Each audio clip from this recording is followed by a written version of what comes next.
Yartı can kilipsen bana birden mum bolğun. Sen yok çağlar alımdın, bayan eyley neyleyim. Tümlerden gözümün ne bir yumuş bardaysan,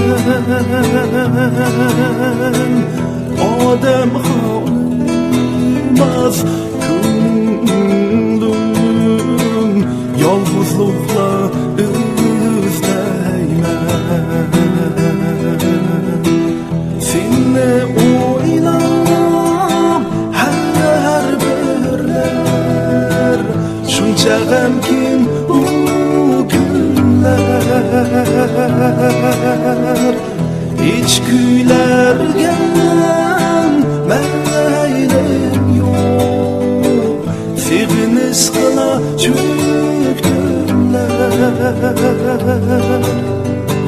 Sen tutkanı yedin bari, joylardın gidelmeymen. Men egiymen, aramım yok, bayan eyley neyleyim.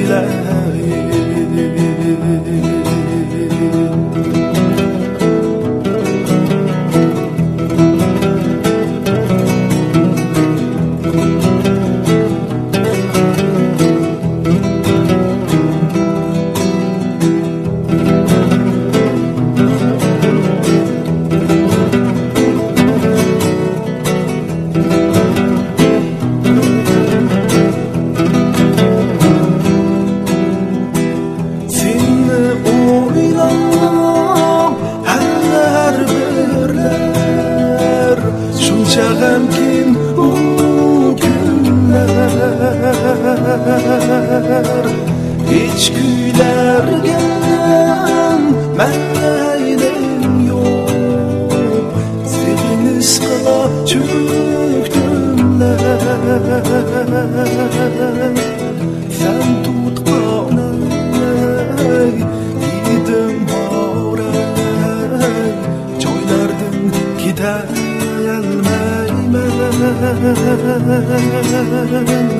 Ben egiymen, aramım yok, bayan eyley neyleyim. Ben egiymen, aramım yok, bayan eyley neyleyim.